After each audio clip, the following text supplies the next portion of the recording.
এই বাংলাদেশের এমনও পীর বাংলাদেশে আছে জীবনে নামাজ পড়ে না, রোজা রাখে না, হজ করে না, যাকাত দেয় না, এরা বিড়ি টানে, তারপরে ওরা মারা গেলে মাজার হয়, ওই সমস্ত মাজার গুড়িয়ে দেওয়া উচিত। চিন্তা করতে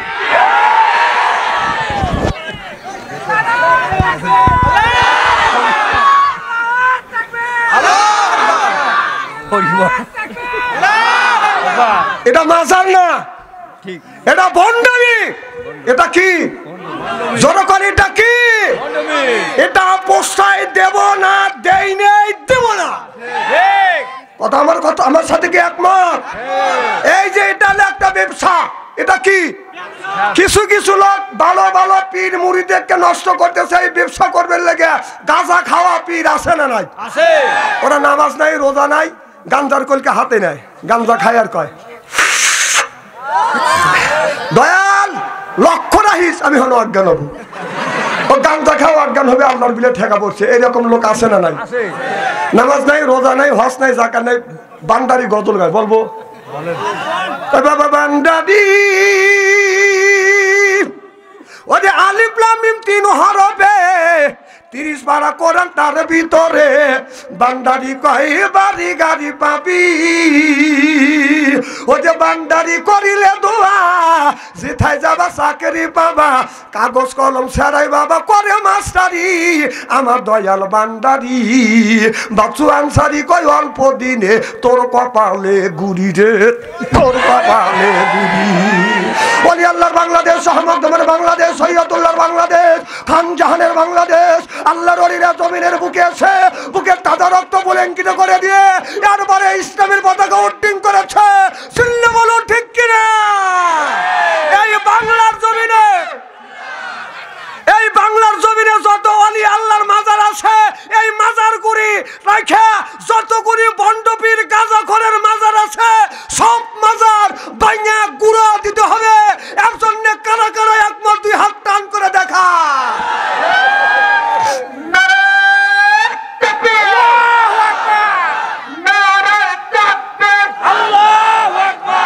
আমরা পীর মুরিদকে ভালোবাসি, পীরকে অবজ্ঞা করি না, ভালো পীরকে সমর্থ করি, শ্রদ্ধা করি, বন্ড পীরদেরকে ঘৃণা করি, ঘৃণা করি, ঘৃণা করি। এটা একতরফা কিছু ব্যবসা শুরু করে দিছে। আমার কথা কি বুঝতেছেন? সেই বাইরের টাকা বাইরে দেবে দিবে না, মানুষ পাগল হয়, নিজের পরিশ্রম করা টাকা দিয়ে আসতেছে, নিজের বউ দিয়ে উপর করে সেজদা দেওয়া হইতেছে পীরের কাছে। এটা ব্যবসা, এগুলি দেশে হইতে দেওয়া যাবে না। আল্লাহ বলেন ওয়ালাকাদ কারামনা বানি আদম। আল্লাহু আকবার। আল্লাহ বলে আদমের বেটা বিটিরা তোমরা হলো আমার বান্দা। এরপরে কোন রকমের করোনা দান্দা, কোরআনের সাথেই থাকবো আমরা বান্দা, কোরআনের জন্যই কান্দা। এই জন্য হয়ে গেছি আমরা আল্লাহর বান্দা। সুবহানাল্লাহ, সুবহানাল্লাহ। আর কোরআনের মাহফিলে আমরা যারা আছি আল্লাহর বান্দি, জীবনে কোনোদিন করব না স্বামীর সাথে ফোন দি, কোরআন হাদিসের কথা শুনে বাড়ি চলে যাব হইয়া আল্লাহর খাঁটি বান্দি। সুবহানাল্লাহ। আল্লাহ বলে বান্দা কোরআন শরীফ দর বসে বসে পর, তারপরে তুই মর। আমি কি আল্লাহ আর তুই পর, কিয়ামতের ময়দানে তোমাদের বানা দেবো হুরপরিদের বর। সুবহানাল্লাহ। এই জন্য আমরা কোরআন শরীফ ধরি, বসে বসে পড়ি। তারপরে যদি বাদান মরি, মুখে যদি রাখতে পারি দাড়ি, সারিয়া দিতে পারি নির্বাচনের সেক্রেটারি বিড়ি, আল্লাহ কয় বেহেশটা দিব আমি, পাও টিপে দিবে হুরিয়ান নুরি। সুবহানাল্লাহ। আল্লাহ বলে ফাদুকুলি ফি ইবাদি ওয়াদুকুলি জান্নাতি। আল্লাহ বলে বান্দারে ইবাদত করবে তুমি আর জান্নাত দিব আমি। যদি বলেন হুজুর কেমন করে জান্নাত দিবে? আদর করতে করতে জান্নাতে যখন নিয়ে যাবে, যখন জান্নাতে ব্যক্তিদেরকে যখন জান্নাতে নিয়ে যাবে, বিরাট একটা গেট দেখবে, মনে করবে এইটাই জান্নাত। লোটা ঘটি সালা বাটি যা আছে নিয়ে উপর হয়ে বসবে। আল্লাহর ফেরেশতারা বলবে আল্লাহর বান্দা এটা জান্নাত না, এটা হলো জান্নাতের প্রথম গেট। সুবহানাল্লাহ। জোরে কর। এবার বান্দারা বলবে আল্লাহ জান্নাতের প্রথম গেটই যদি এই রকম হয় আল্লাহর জান্নাত কেমন হবে? আল্লাহ ফেরেশতা বললেন সামনের দিকে চলো। যাইতে যাইতে এত সুন্দর দেখবে, জীবনেও এত সুন্দর আপনার সাজানো দেখি নেই। ওরা ভাববে এইটাই মনে হয় জান্নাত। ওরা আবার লোটা গতি যা কিছু আছে নিয়ে বাদান বসে পড়বে। আল্লাহর ফেরেশতারা বলবে এটা জান্নাত না, এটা জান্নাতের গেটের আপনার গেট 2 নাম্বার গেট। সুবহানাল্লাহ। আবার বলেন সামনের দিকে চলেন, সামনের দিকে আদর করতে করতে নিয়ে যাবে। বান্দা 3 নাম্বার গেট যখন দেখবে বান্দা মনে মনে বলবে আল্লাহ এত সুন্দর জায়গা, এইটাই মনে হয় আল্লাহর জান্নাত। বান্দারা আবার যখন বসবে আল্লাহর ফেরেশতারা আদর করে করে বাদাম নিয়ে যাবে, এটা আল্লাহর জান্নাত না, এটা 3 নাম্বার গেট। সুবহানাল্লাহ। বাড়িত কয়েন এত সুন্দর গেটের মধ্যে নিয়ে যাচ্ছে। সুবহানাল্লাহ। যখন সুবহানাল্লাহ। আমি বুঝাচ্ছি আদর কেমন করে করে বেহেশতের আদর বাদ তুই। এখন আদর শোনেন, আপনার বাড়িতে যদি অজগবি একটা নতুন কুটুম আসে, কুটুম দেখলে বাদান করে আদর, আর তো মনে করে আমার বড় কদর, পাইয়া দেয় বাদান বিদেশি সাদর, আর তো মনে করে হাইরে আমার বড় কদর। এরপরে আনে বাদান খানা, একটা তো ডাকনা সারা না, খাবারের পরে বাদান দেয় দই, খায়া তো বাদান হইসই, তারপরে দেয় বাদান পেপসি কোকো কোলা, খায়া তো মনের মধ্যে বাদান দেয় দোলা, তারপরে দেয় বাদান একটা পান, খায়া তো মনের মধ্যে আসে বাদান গুনগুনানি গান, তারপরে খায় এক কামলা হাকিমপুরি জর্দা, শরীর তার গামিয়ে যায়, বুঝায় আমি বড় মর্দা। জোরকন ঠিক কিনা? কথার সাই দেয় না। তুমি কথা বলো, তুমি বোর হাতে কি কথা কও? তো চিনি না আমি, তুই খালি প্রেম করিস সেদিকের হাতে কথা কোচ। স্ত্রী এমন করা করবো না, অপমানা যাওয়া লাগবি। বারবার বলতেছ কথা কয় না, কথা কয় না। তুই তোর বোর হাতে কয়বার কথা কই, তোর প্রেমিকের হাতে কয়টা কথা কই? কি খারাপ লাগতেছে নাকি? এবার রাত হয়েছে বেশি, আমি দেখছি আপনাদের মুখে হাসি, আমি আমি আমি দেখছি আপনাদের মুখে হাসি। আল্লাহ যেন করে জান্নাতবাসী। আমিন কর। আমিন। জোরে কর। আমিন। আরো জোরে কর। আমিন। আল্লাহু আকবার।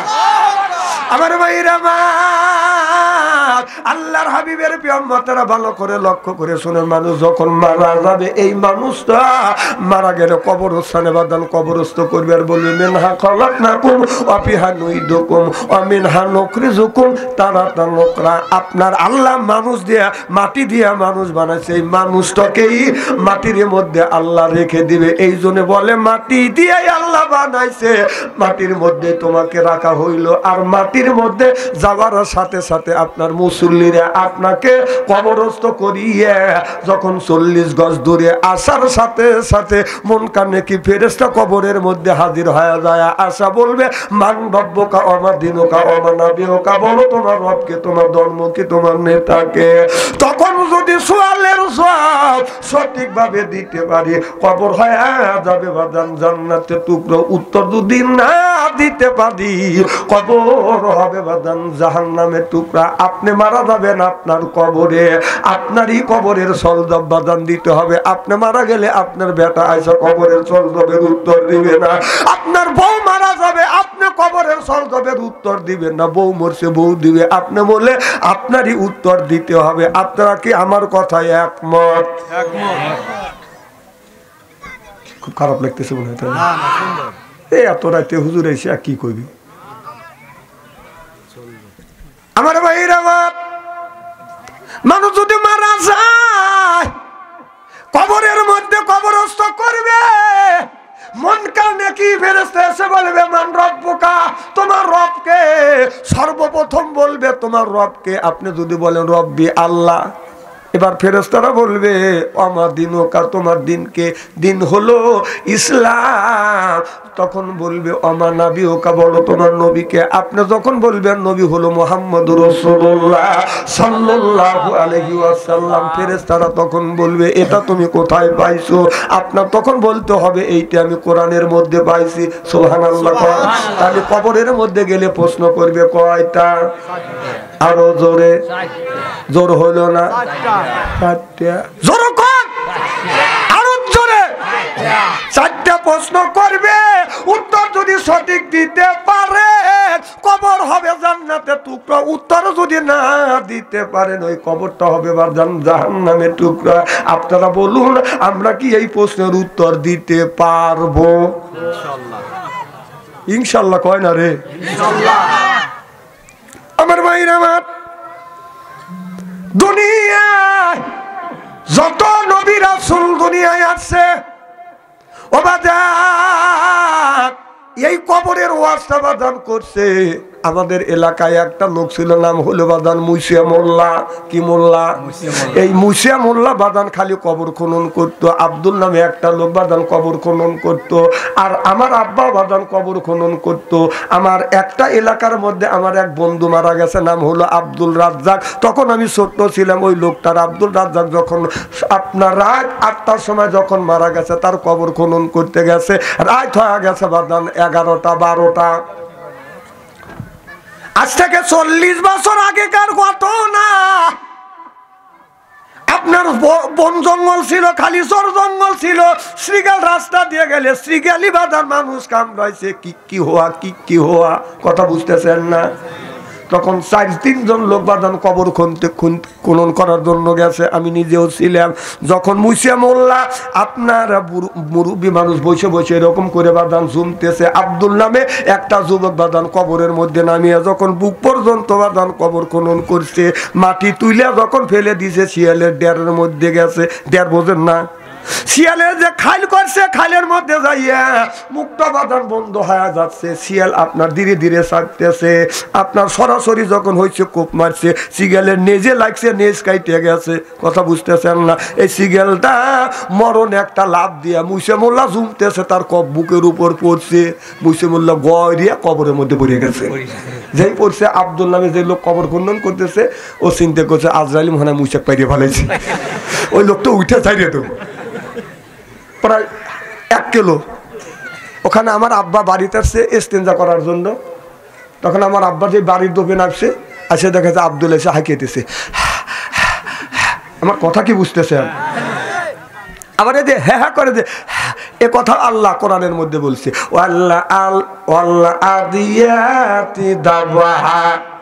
দাবাহার অর্থ হলো ঊর্ধ্বশ্বাস। সুবহানাল্লাহ কোন বাজান। দাবাহার অর্থ হলো বাজান ঊর্ধ্বশ্বাস। ঊর্ধ্বশ্বাস গোড়াকে নিয়ে যখন বাজান এরকম করে বাজান, তারা এই গোড়া ঊর্ধ্বশ্বাসে এরকম করে বাজান শ্বাস পেলে সেই সূরাও আল্লাহ নাযিল করেছে, দাবাহা মানে ঊর্ধ্বশ্বাস। সুবহানাল্লাহ তো জোরে কর। ঠিক এই লোকটা ঊর্ধ্বশ্বাস এইরকম করে হাঁপাইছে। আমার আব্বা কয় তোমার কি হয়েছে? তুমি না কবর খনন করতেছ, কি করছো? কয় জ্যাঠা আমি কবরের মধ্যে নামছি, আর আজরাইল যে মুছে যেটা চিট করে পারি ভালোছি।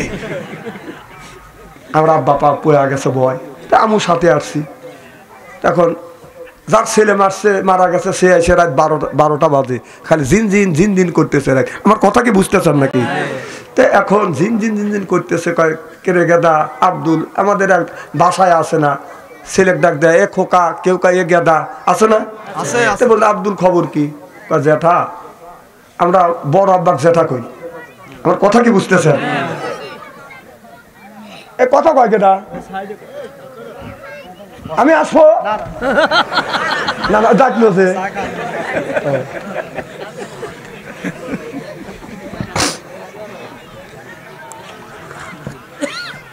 মারহাবা কর।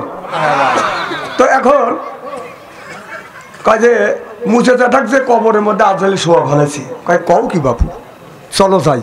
4-5 জন যা কবরের সামনে গেছে, মুছে মোল্লাক যে কবরের মধ্যে পড়ে গেছে, ও চিন্তা করছে, ওর কোনো মরে নাই, ও চিন্তা করতেছে এখন মন কান্নাকে ফেরেশতা এসে আমাকে বললো মান রব বোকা, বল তোর রব কি? আমি তো উত্তর দিতে পারবো না, বয়ে তো কামছে। চিন্তা করতেছে আমি মরার ভান ধরে থাকবো, উত্তর দেবো না। ফেরেশতারা 2 সাইড দিয়ে গুতনি দিয়ে চলে দেবে যে লোকটা মরিয়ে গেছে। যেই ফেরেশতা চলে যাবে উঠে দৌড় দেবো। চালাকি করছি। তখন সব লোক যখন কবরস্থানের পাশে গেছে, বনের ক্ষেত, সোনের ক্ষেত বোঝেন না? আগে জোর জঙ্গল ছিল না ভাই, তো জোর জঙ্গল ছিল, ওখানে গেছে। তখন সব কথা বলতেছে, হারে লোকটা ভালো, লোকটা মুখে মারা গেল রে। তখন মুসিমুল্লাহ চিন্তা করতেছে আজরাইল একা আসতেছে না, 4-5 জন নিয়ে আসতেছে। তোর কাছে যাওয়া দেখে যে মানুষ উত্তর বললে মাথা দিয়ে, দক্ষিণ পারলে পাও দিয়ে, ওদের যে উত্তর ফেলে মাথা দিয়ে, দক্ষিণ বলে পাও দিয়ে শুয়ে আছে এরকম করে। তে যা দেখতেছে মুছে মোল্লা কাজ হয়ে এসে গেছে রে, কাহে রে লোকটা মারা গেছে। তখন কোথায় ক লোকটা মারা গেছে, এই কথা চলিয়ে যা, দেখ কি করি আমি, উঠে দৌড় দিবি। তখন কবরের মধ্যে তো তোলা লাগবে না, কেউ হাত ধরছে, কেউ পা ধরে হন্য উঁচু করছে। তখন মুছে মোল্লা চিন্তা করতেছে আজরাইল মনে হয় 2-4 আছাড় দিবি, দেখ 2-4 মুতো দিয়ে চলে যায়। হাত ধরে টানাটানি করে তুলে নিয়ে যেই কবরস্থানের বাইরে নিয়ে এসছে, আজরাইল মুছে মোল্লা তাকা ধ্যান করতেছে, আল্লাহ আল্লাহ, যারা ধরে রাখছিল ওরা থুই আবার মাসে ধরুন, মরা মানুষটা নিয়ে এই লোক আবার উঠে আল্লাহ আল্লাহ কর। আমার ভাইয়েরা এইরকম মনে করেন না, কবরের মধ্যে রাখবে মুনকার নাকি ফেরেশতা এসে বলবে মান্ডব বোকা, আপনি উত্তর দিতে পারবেন না, 2 সাইডে গুতো গাতা দিয়ে ফেরেশতা চলে যাবে না, ফেরেশতারা চলে যাবে না, আল্লাহর কাছে বলবে আল্লাহ আমি বললাম রব কে, তোমার রব কে? আল্লাহ, তুমি যে রব, তুমি যে আল্লাহ, তুমি যে সৃষ্টিকর্তা, তোমার বান্দারা তোমাকে চেনে না, তোমাকে ভুলে গেছে। এরপরে জিজ্ঞাসা করবে আল্লাহ ও মাওলা বলছি তোমার দিনকে, দিনটা যে তোমার ইসলাম, এটাও তারা বলতে পারে না। এরপরে আল্লাহ বলবে তারপরে কি বলছে? বলছে তোমার নবীকে, তোমার নেতাকে, বলে আল্লাহ এটাও বলতে পারে না। আল্লাহ বলে ওর কবরের মধ্যে আযাব শুরু করে দাও, মৌত কাউসিন কুল্লু নাফসিন সারিবু, মৌত কাউসিন কুল্লু নাফসিন সারিবু, আল কবর বাইতেন কুল্লু নাফসিন দাখিলুন। হাদিস শরীফের মধ্যে আছে যেই ব্যক্তি নামাজ পড়বে না, ফজর নামাজ পড়বে না, ফজর নামাজ কাজা করার কারণে আপনার কবরের মধ্যে আগুনের বিষাক্ত সাপ দিবে।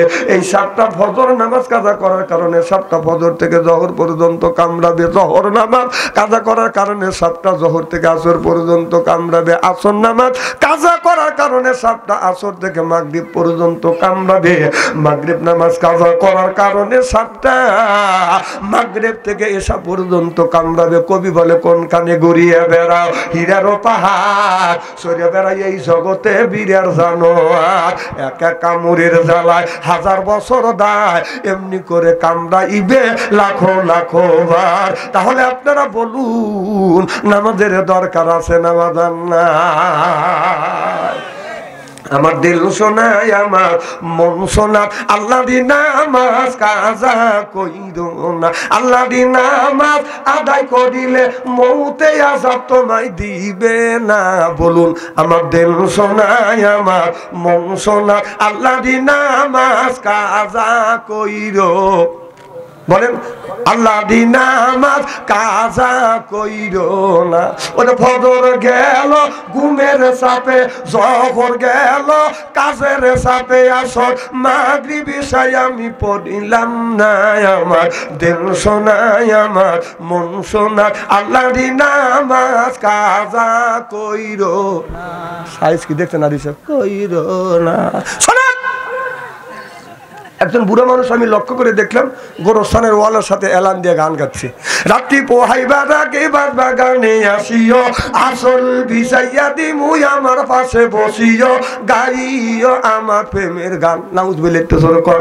আমি এই কথা শুনি একটা হাদিসের কথা মনে পড়ে গেল। হাসান ইবনে সাবর রাদিয়াল্লাহু তাআলা হইতে হাদিসে বর্ণিত, ক্বালা ক্বালা রাসূলুল্লাহ সাল্লাল্লাহু আলাইহি ওয়াসাল্লাম বলেছে, ফিল বাসাই ওয়াজাত রাইহি আল বাসরি দুরদান্না, রাওয়াহুল বুখারী। আল্লাহু আকবার, আল্লাহু আকবার। হাদিস শরীফের মধ্যে আছে অর্থ হলো অন্যায় দেখলে প্রতিবাদ করো, ন্যায়ের পক্ষে কথা বলো, এটা হলো ইমানদারের নৈতিক লক্ষণ। সুবহানাল্লাহ কোন।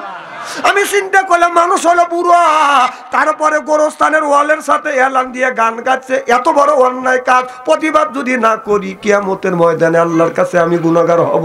এদিকে আল্লাহ রাসূল হাদিস শরীফের মধ্যে বলছে আপনার বড়কে সম্মান করো আর ছোটকে স্নেহ করো। আমি চিন্তা করলাম এদিকে বুড়ো মানুষ, মুরব্বী মানুষ, কড়াভাবেও কথা বলা যাবে না। আমি একটা হিকমত অবলম্বন করলাম, আর একটা হাদিস আমার মগজের মধ্যে গড়পাক খাচ্ছে, ও হাল্লিমুল কিতাব ওয়াল হিকমত, তোমরা হিকমত অবলম্বন করো। সুবহানাল্লাহ বললেন। আমি হিকমত অবলম্বন করিয়া বললাম চাচা এত সুন্দর গান জানে না। চাচা আমাকে উত্তর করতেছে এর চাইতে ভালো গান জানে, তুমি কি শুনবে? এই রে বুড়োর বুড়ো রে। আমাদের দেশে কিছু বুড়ো আছে, মাস্টার সাহেব রাগ করতেছে না, কিছু বুড়ো আছে কাজের থেকে অবসর পাইছে, ছোটখাটো কাজ করার গুনগুন করে গান গায়, কথা বল।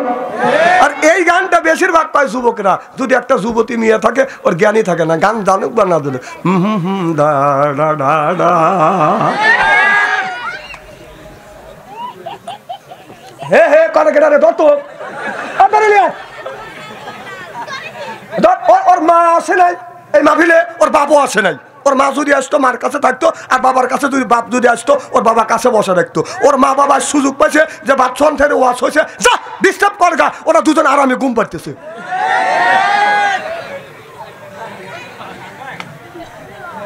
না না, কথা কি আমি অবাস্তব বলতেছি নাকি? এই এই জায়গায় হি হি করতেছে।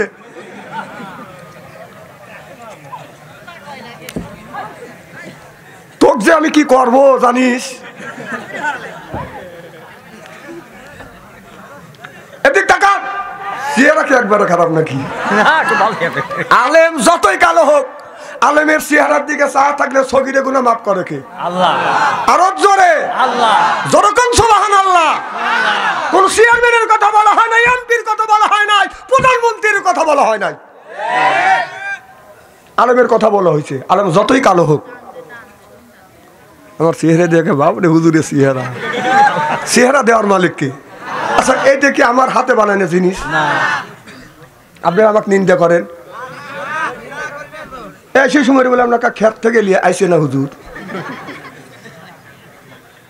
হ্যাঁ, আমি দানও কাটতে পারি, পেজও তুলতে পারি, একবার ফেলু মনে করে না, গেরস্তের সন্তান। কি যেন বলতেছিলাম? আমার ভাইয়ের আমার এদিক তাকান। আমি বললাম চাচা, চাচা কয় আমি আরো ভালো গান জানি। আমি চিন্তা করলাম এই কথায় চা থাকতো, আমি তো কথা বুঝাতে পারলাম না। আমি বললাম চাচা আপনার বয়স কত? কয় চাচা বলে আমার, আমি বললাম চাচা আমি একটা গান গাই। চাচা বলে বাতি যে তুমি হুজুর মানুষ গান গাও। আমি তখন যুক্তি দিয়ে বুঝাইলাম চাচা আপনার বয়স কত? চাচা কয় 80 থেকে 82 বছর বয়স। আমি বললাম চাচা 80 থেকে 82 বছর যদি আপনার বয়স হয়, তারপরে যদি আপনার মনে ফয়েজ জাগে, আমি তো একজন ইয়ং ম্যান। আজ থেকে 20 থেকে 25 বছর আগেকার ঘটনা, কথা বুঝতেছেন না, এখন তো বুড়ো হয়েছি। চাচা বলে বাতি যে ঠিক আছে তুমি গান গাও। আমি তখন বললাম চাচা ওইটা বাদ দিয়ে যদি এইটা বলতে আল্লাহ খুশি হইতো, মানুষ উপকৃত হইতো। আমাকে বলে বাবা বলো। আমি বললাম চাচা ওইটা বাদ দিয়ে যদি এইটা বলতে, রাত্রি পোহাইবার আগে মসজিদেতে যাইও, যাই নামাজ বিছাইয়া আল্লাহর নামাজ কালাম পড়িও, পড়িও আল্লাহর কোরআন। ও চাচা রে পড়িও আল্লাহর কোরআন। সুবহানাল্লাহ কোন সুবহানাল্লাহ। চাচা আমার জবান থেকে এই গজলটা শোনার সাথে সাথে আমি দেখলাম চাচার চোখ থেকে পানি বের হইয়া দাড়ি বায়া বা জমিনে পড়তেছে। আমি বললাম চাচা আপনি কি আমার আচরণে ব্যবহারে কি কষ্ট পাইছেন? চাচা বলে বাতি যে না না, আমি তোমার আচরণে ব্যবহারে কষ্ট পাই নাই, বরং তোমার কোরআন দিয়ে হাদিস দিয়ে যেই কথাগুলি আমারে শুনাইলে আমার অন্তর চোখ খুলে গেল। আজকের থেকে তওবা করলাম, আল্লাহ যতদিন হায়াতে আমাকে বাঁচা রাখবে, বাতি যে আল্লাহর ঘর মসজিদ নামাজ কাজা করব না। চিল্লা কোন আল্লাহু আকবার। নামাজ নামাজ আসসালাতুল মিফতাহুল জান্নাহ। রাসূল বললেন নামাজ হলো বেহেশতের চাবি। সুবহানাল্লাহ কোন। যারা নামাজ পড়বে জান্নাতের বাগান চাবি পাবে, আর নামাজ যারা পড়বে জান্নাতের চাবি পাবে। তাহলে জান্নাতের চাবির নাম হলো বাদান নামাজ, আর নামাজের চাবি হলো বাদান ওযু। খালি মুখ মাথা কামাইতে যেরকম ঠিক কিনা? সুবহানাল্লাহ কোন। আচ্ছা সুন্দর করে ওযু দিয়ে আমাদের মসজিদে যাওয়া লাগবে, বাজার নামাজ পড়া লাগবে। আমাদের দেশে কিছু মানুষ আছে নামাজ পড়ে, কেউ বাজার নামাজ পড়ে, কেউ বাজার পড়ে না। কেউ নামাজ পড়ে খালি শুক্রবারে, কেউ নামাজ পড়ে ঈদুল আযহা ঈদুল ফিতর, কেউ নামাজ পড়ে আবার শবে বরাতের দিন, কেউ নামাজ পড়ে নামাজও পড়ে না, রোজাও রাখে না, পীরের বাড়ি যায় আর পরে পিছাই ভয়া খালি বিড়ি টানে। এইরকম পীর আছে না নাই? পীর যারা খায় ওরা পীর না, ওরা বন্ধ। আমাদের দেশের পীর হতে আর কিছু লাগে না। কি হয়, পীর হতে কিছু লাগে না।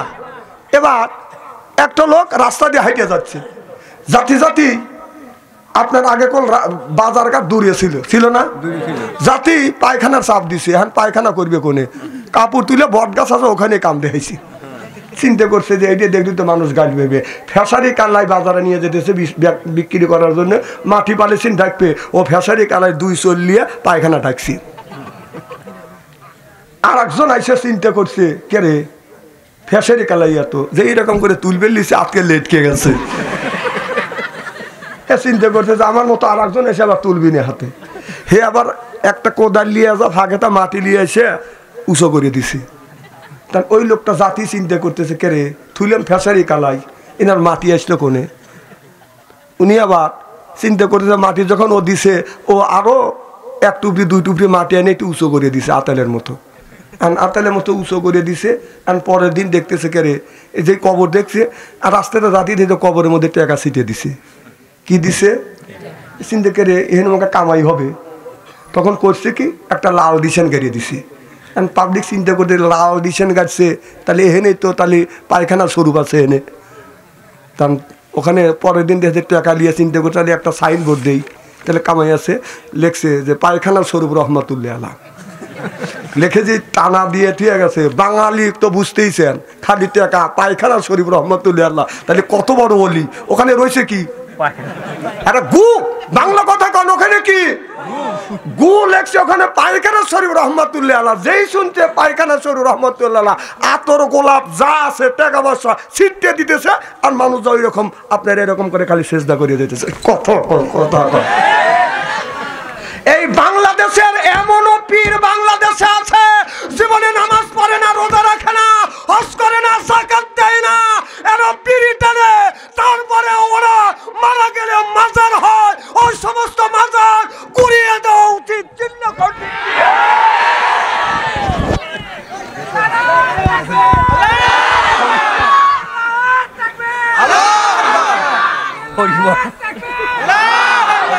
এটা মাজার না, এটা ভণ্ডামি। এটা কি জনগণ, এটা কি, এটা পোস্টায় দেব না, দেই নেই, দেব না। কথা আমার সাথে কি একমত? এই যে এটা একটা ব্যবসা, এটা কি কিছু কিছু লোক ভালো ভালো পীর মুরিদদেরকে নষ্ট করতেছে এই ব্যবসা করবে লেগে। গাঁজা খাওয়া পীর আছে না নাই? ওরা নামাজ নাই, রোজা নাই, গাঞ্জার কলকে হাতে নেয়, গাঞ্জা খায় আর কয় দয়াল লক্ষ্য রাখিস আমি হলো অজ্ঞান হব। ও গাঞ্জা খাওয়া অজ্ঞান হবে, আল্লাহর বিলে ঠেকা পড়ছে। এরকম লোক আছে না নাই? নামাজ নাই, রোজা নাই, হজ নাই, জাকাত নাই, বান্দারি গজল গায়। বলবো বাবা বান্দারি ও যে আলিফ লাম মিম 3 হরফে 30 পারা কোরআন তার ভিতরে, বান্দারি কয় বাড়ি গাড়ি পাবি। ও যে বান্দারি করিলে দোয়া, যেথায় যাবা চাকরি পাবা, কাগজ কলম ছাড়াই বাবা করে মাস্টারি। আমার দয়াল বান্দারি বাচ্চু আনসারি কয় অল্প দিনে তোর কপালে গুড়ি রে, তোর কপালে গুড়ি। ওলি আল্লাহর বাংলাদেশ, আহমদুল্লাহর বাংলাদেশ, সৈয়দুল্লাহর বাংলাদেশ, খান জাহানের বাংলাদেশ, আল্লাহর ওলিরা জমিনের বুকে এসে বুকের তাজা রক্ত বুলেঙ্কিত করে দিয়ে এরপরে ইসলামের পতাকা উড্ডীন করেছে। চিল্লে বলো ঠিক কিনা? এই বাংলার জমিনে, এই বাংলার জমিনে যত ওলি আল্লাহর মাজার আছে, এই মাজার গুড়ি রাখে যতগুলি বন্ডপীর গাঁজাখোরের মাজার আছে, সব মাজার ভাঙা গুঁড়া দিতে হবে। এর জন্য কারা কারা একমত 2 হাত টান করে দেখা।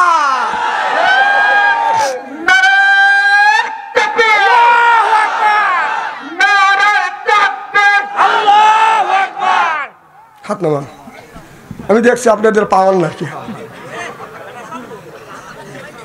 আহা, এই গাঁজা ঘট, বিড়ি ঘট নামাজ পড়বে না, ওদের মাজার হবে কি? কোন ওদের মাজার হবে? ওদের মাজার করবো না। ওদের মাজার যদি হয় গুরুয়ে দেব, এটা ইমানদারের নৈতিক লক্ষণ। আর ওদের কারণে ভালো ভালো অলি আউলিরা বাংলাদেশে আছে, তাদের মাজারকে অপমান করা হচ্ছে, অপমান করছে এই সমস্ত গাঁজাখোর বন্ডরা। দেখান, এদিক দেখান, কোনো কানা গোসা নাই।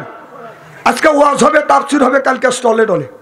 আমি তোমার চিনি না, স্টলে যা আজকে ওয়াজ হবে নি, স্টলে যা কালকে বাম হাত দিয়ে চা খাবে, ডান হাত দিয়ে সিগারেট টান দেখবে যে আরে কত হুজুর দেখলাম রে, ডুব দিলে আর উঠলো না, কয়টা হুজুর সম্মাইছে আর কয়টা দেখছে। আয় বেটা এখানে আয়, হুজুর করে দুমদম করো, স্টলে বসে সব ফতুয়া দেয়, বুখারী শরীফের ফতুয়া দেয় আপনার শাস্তালে বসে। কথা কন, মানে বুখারী শরীফ পাথারি ভাবে লেখা থাকে না নিচ দিয়ে লম্বা বলে লেখা থাকে সেটা কিন্তু জানে না। ও বুখারী শরীফের বুলি আউড়ায়, ও মানে বুখারী শরীফের তর্জমা করে শাস্তালে বসে বিড়ি টানে আর কথা কন। স্টেজে তুলে দিতে মুইতে ভালো মানে রাগ করতেছেন মনে হয় ভাই। এই সমস্ত বন্ধ করা আপনার কবর রাখা যাবে না, এটা ব্যবসা করবে। এই যে সোশ্যাল মিডিয়ায় ভাইরাল হয়েছে, বাপু পীর ছিল, দুই ছেলে চিন্তা করতেছে আমি তো কামাই করে করে খাচ্ছি, আমার ছেলেরাও জানে কামাই করে খায়, দুই ছেলে খেলাপথ দিছে। কথা কয় না, কি দিছে না? দুই ছেলে খেলাপথ দিতে, শালা এত চালাকে চালাক, একটা পয়সা বেরিয়ে যাবে দিবে না। দেওয়ানবাগি না কি বাগি, দেওয়ানবাগি, ওটা কি দেওয়ানবাগি? যে বাগি হোক, যে বাগি হোক, ওখানে ড্যান্স দিচ্ছে, লেখা আছে কবরে সেজদা দেওয়া যাবে না, কিন্তু তাদের সামনে সেজদা না দিলে তাদেরকে নিউজ হয়ে গেছে, খবরে নিউজ হয়ে গেছে, সেজদা না দিলে ওখানে থাকতে দেয় না। মানুষও পাগল হয়ে গেছে। কে রে? পায়খানা শরীফ রহমাতুল্লাহ আলাইহ। আমার কথা কি বুঝতেছেন নাকি? ওই যে মানুষ টাকা পয়সা দেয়, নিজের শ্রমের টাকা, আরে কত কষ্ট করে ভ্যান চালায়, মাথার কাম পায়ে ফেলে সারাদিন, সকালবেলা সেই পেজের খেতে যা কোপাকুপি করে নিয়েছে, সেই টাকা নিয়েছে বাবার বাড়ি দেখা, মঙ্গলকালী, ভদ্রকালী, সুদর্তকালী, হিন্দুদের মতো পুজো করে। অং অং শান্তি, গং গং শান্তি, রাম রাম শান্তি, অং শান্তি, অং ফরফরায়ং লাইলং মোহাম্মদ।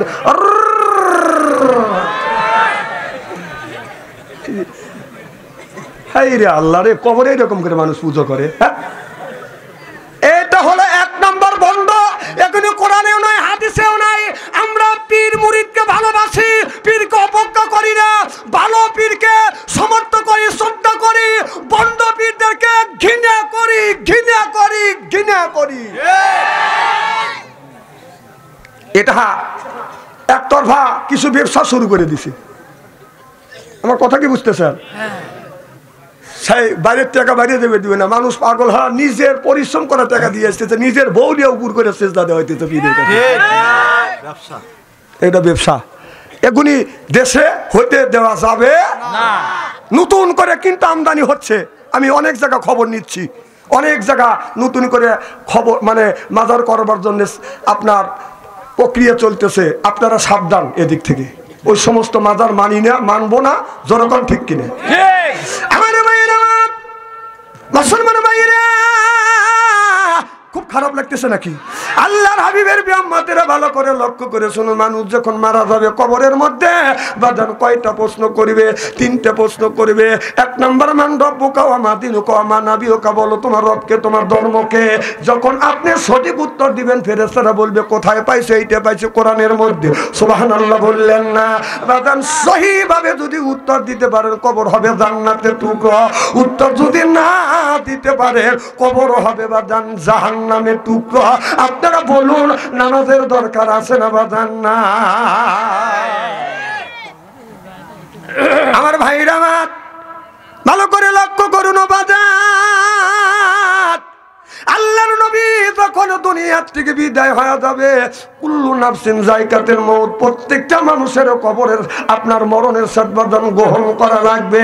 এই মানুষের রূহটা যখন বাদান কবজ করবে, আজরাইল আলাইহিস সালাম আসবে। আপনার আজরাইল আসিয়া এই যে শত শত মানুষের, আপনাদের বাংলাদেশে আপনার 200 লোক আপনার মৃত্যুবরণ করবে, ভারতের বাদান 1000 লোক মৃত্যুবরণ করবে, আমেরিকানের 6000 মানুষ বাদান রূহ কবজ করবে, সৌদি আরবের 50,000 মানুষের রূহ বাদান কবজ করবে, পাকিস্তানের 2500 2500 লোক বাদান আপনার 2500 লোক রূহ কবজ করবে। একই দিনে একই টাইমে আজরাইল আলাইহিস সালামের রূহ কবজ করার ক্ষমতা কি আছে? আছে। কথা বুঝছেন তো? আছে, আছে। আচ্ছা, আমার কথা শুনুন। আমার ভাইয়ের আমার, একই টাইমে আপনারা বলেন আছে একই টাইমে কোটি কোটি মানুষের রুহু কবজ করার ক্ষমতা? বসেন, এটা কোন ঠিক হচ্ছে না। পেশাব করলে পেশাব আসলে হেলে মুতু।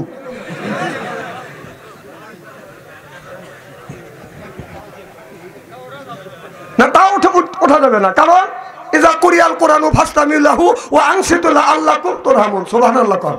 আচ্ছা, জীবনে অনেক ওয়াজ শুনছেন না? কোনোদিন কি দেখছেন যে কোনো বক্তা স্টেজে এসে বলছে যে আপনারা বসেন, আমি একটু পেশাবের কাজ সারিয়ে আসি? বলছে না। না, মানুষের কর বেকার হইতেই পারে। যদি কয় যে বসে থাকেন, আমার টয়লেটে সাপ দিচ্ছে, টয়লেট করে আসে, আপনারা কি উত্তর দিবেন? বলবে যে পরের বাড়ি খাও, পায়জামার গেরো ঢিল করে খাও, দিচ্ছে করে খাও না। তাহলে আপনারা সুযোগ পালি তো আমার ঠিক মধ্যে গাও মারেন, তাহলে আমি আজকে গাও মারবো না? হ্যাঁ, আমি তো প্রত্যেক দিন আসি, আজকে এসে সুমার পেলাম না, ও কাজ আগে তো সারিয়ে আসো নাই।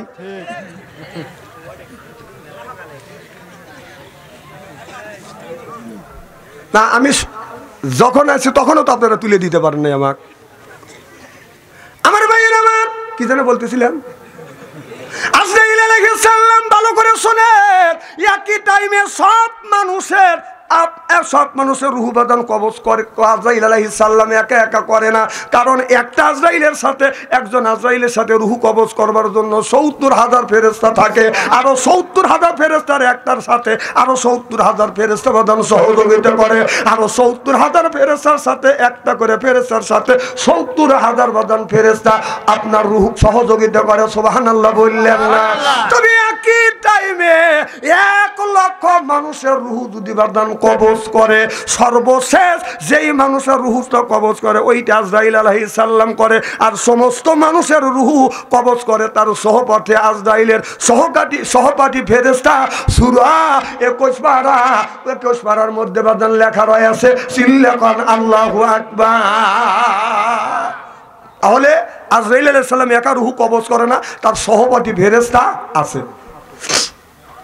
হাদিস শরীফের মধ্যে আছে, যে মানুষ ইমানদার তার রূহটা কবজ করবে এমন ভাবে মায়ের স্তনের শিশু বাচ্চা দুধ পান করতে করতে যেমন বাদান ঘুমিয়ে পড়ে, ওই ঘুমন্ত অবস্থায় লোকটা রূহ কবজ করে নিবে। আর যেই লোকটা নামাজ পড়ে না, যার ভিতরে বাদান ঈমান নাই, আল্লাহর রহমতের ফেরেশতা আজরাইল আলাইহিস সালাম একা আসে না, আরো সঙ্গের বাদান আপনার সহযোগিতা ফেরেশতা নিয়ে আসবে। আসিয়া সর্বপ্রথম আপনার কলিজার উপরে বাদান হাত দিবে, হাত দিয়ে আপনার শরীরের যে তার আছে, তার যেই জায়গা আছে এক জায়গা হাত দিয়ে এইরকম করে বাদান যখন টান দিবে, সব জংশন বাদান ছিঁড়ে ফেলবে। হাত হবে সয়া যাবে, লোক নড়াইতে পারবে না, আঙুল নড়াইতে পারবে না, চোখ নড়াইতে পারবে না। কথা কয় না রে, জংশন ছিঁড়বে। আপনারা শালুক তোলা বোঝেন না? হ্যাঁ, এই বাচ্চারা তোমরা কি শালুক তোলা বোঝো না? ওরা শালুক তোলা বোঝে না। আমরা ছোটবেলায় শালুক তুলছি, এক ডুবে দেখে আসছি, আর এক ডুবে যাইয়া শালুকের মধ্যে বাদান এরকম করে 5টা আঙুল টান দিয়ে ঢুকো দিয়ে পার সাথে ভর করিয়ে যখন টান দিছি, পটপট পটপট করছি। কি মুরুবি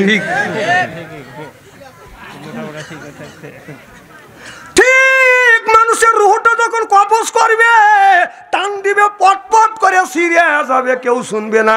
হাতের জংশন, চোখের জংশন, মাথার জংশন বাদান আপনার মাথা এইরকম আছে, এইরকম করতে পারবে না। এইরকম সময় জংশন ছিঁড়ছে নাই, আর কথা নেই। ঘুম আসবে, ওর 12টা বাজা ছেড়ে দিচ্ছে, ঘুম আসবে। আপনার হাতের রক যদি টান দিয়ে ছেড়ে যায়, আপনি কি করবেন? ব্যথা পাওয়ার পরে এরকম করে থাকবেন। কথা কয় না? একবারে শেষ, জংশন শেষ। আপনার ফেরেশতারা পলো দিয়ে যেমন মাছ চাবায়, কথা কি বুঝতেছেন? পলো কি বোঝেন?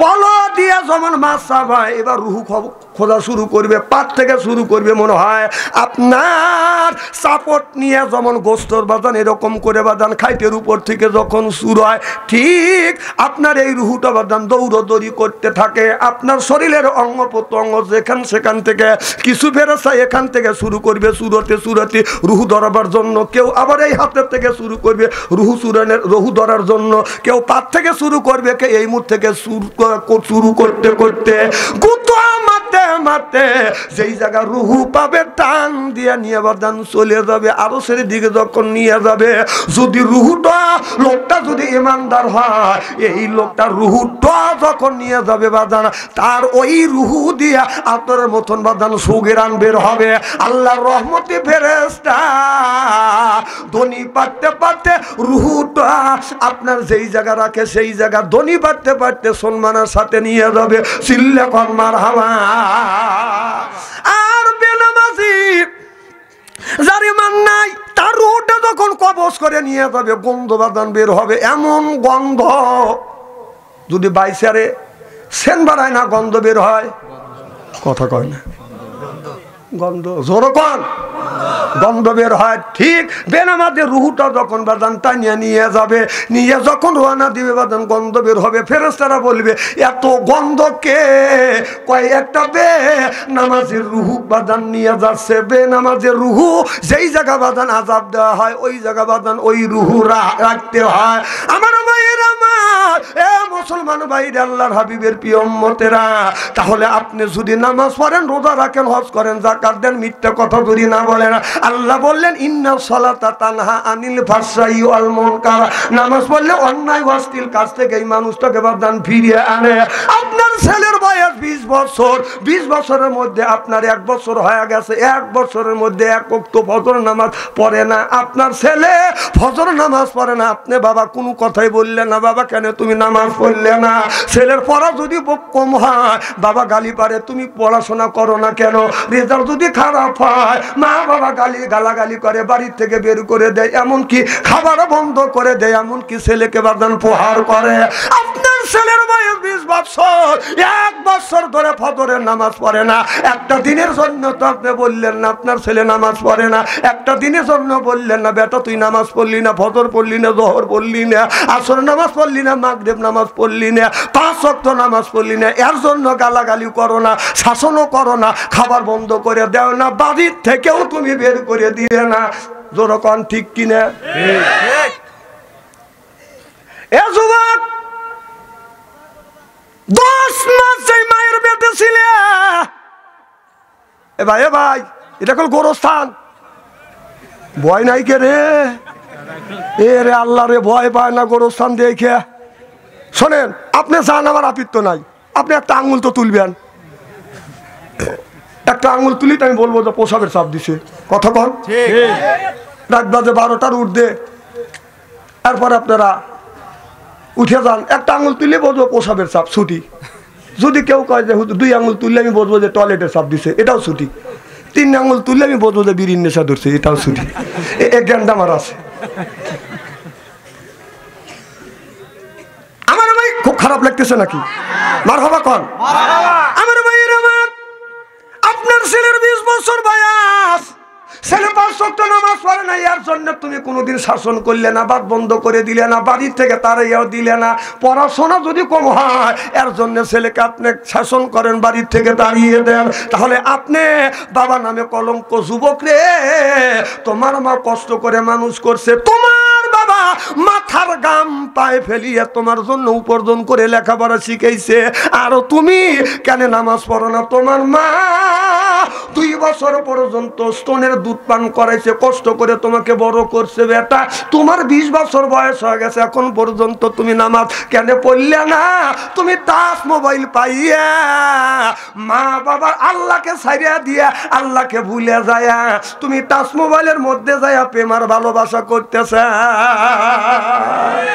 সেই যুবকের কাছে আছে বাদান টাচ ফোন ভালো থাকে না ওদের মন যেই যুবকটা করছে প্রেম ভালো নাই ওর মাথার বেরেন যারা করছে ভালোবাসা নাই যুবকের দেহের আশা আর বিয়া আপনার প্রেম করছে নামটা হলো বাদান আখি ওই মেয়েটা যুবক তাক বাদান দিয়ে গেছে বাদান ফাঁকি এই জন্য যুবকটা রাগ করে খায় বাদান গাজা আল্লাহ দিবে বাদান সাজা এরপরে খায় বাদান আপনার মদ হারাবে বাদান জান্নাতের পর যারা খাবে সিগারেট তাদের নাই বাদান মুখের বেরেক আর যারা খায় বিড়ি তাদের মানে দরিবে কিরি বিড়ি যারা খায় তাদের হাত দিয়ে গন্ধ মুখ দিয়ে গন্ধ দাড়ি দিয়ে গন্ধ জামা দিয়ে গন্ধ টুপি দিয়ে গন্ধ চাদর দিয়ে গন্ধ লেপ দিয়ে গন্ধ বালিশ দিয়ে গন্ধ আমার হয় সন্দেহ ওর বউ থাকে কেমনে রে আল্লাহ রে, যখন ঠিক কিনে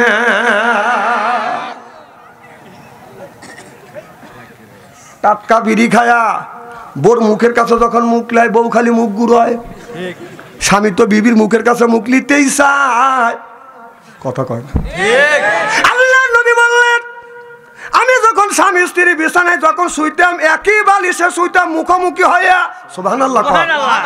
আল্লাহ নবী বললেন, শোয়ার সময় বিবির কপালে, দুই কপালে, আপনার কপালের উপরে একটা সুমা, দুই গালে দুইটা সুমা। আপনার যে সুমা দিতে যাইবেন বিবির গালে মুখ দিয়ে তো বিড়ি বিড়ি গন্ধ। বউ খালি আপনি সুমা দিতে যান, বউ খালি মুখ গুড়ায়। জোরকন ঠিক কিনা? হ্যাঁ, এখন বুঝতেছে এরা। আপনি বলছেন বিবি আমি তোমার মুখের কাছে মুখ লাই, তুমি মুখ গুড়াও কে?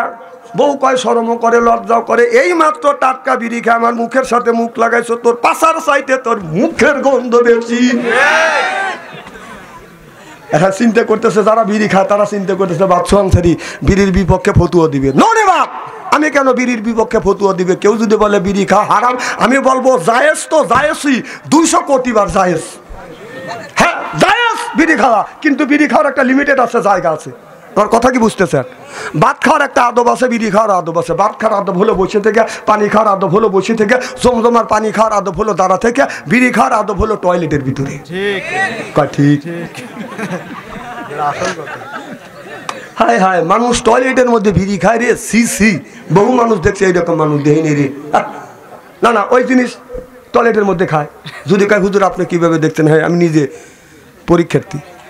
জহরে আজান দিছে, স্ট্যান্ডারে চাপ দিছে, কম টয়লেট করে ওষুধ দিয়ে নামাজ পড়ি। আমি টয়লেটের কাছে যা দিছে, টয়লেটের দরজা বন্ধ। বন্ধ তো বন্ধ দিয়ে ধুমো গোল হওয়া বের হচ্ছে, খুব মাল বের হয় করতে। তা আমি নক করলাম, তাই উনি সিঙ্গেল দিছে, মানে উনি আরামে টানতেছে আর কাম দেখাচ্ছে। সি সি সি, ওই জিনিস ওই জায়গা খায়। আবার ইদানিং দেখলাম যারা পান খায়, শতকরা 70% লোক গোপনে গোপনে পান খায় আর টয়লেট করে। আর বিশ্বাস যদি না হয়, পান খোরকার বাড়ির যাবো, ওর কাছে জিজ্ঞাসা করবে না, ও তো মানাই দিবে না। ওর বোর কাছে যাবো, ওই বুড়ি কবে দেখে পান খায় আর বুড়ো টয়লেট করে। আমি নিজে দেখছি এক বুড়ো দেখি যে মুখ লড়াতে লড়াতে বের হচ্ছে টয়লেট থেকে। কম দাদা কই গেছিলে? কয় টয়লেটে। কম কি করলে? কয় টয়লেট করলাম। কম মুখ লড়ে কা পান খাইলাম। কম পান খায় টয়লেট করে? কয় না, এটা না খালি পান খায় জর্দা দিয়ে না খালি টয়লেট হয় না। তাই না? আমার কথা হলো যে হালাল জিনিস টয়লেটের মধ্যে যদি তুমি হালাল মনে করে খাও, তাহলে একটু গু তুলে চুন মনে করে বড়া খাও।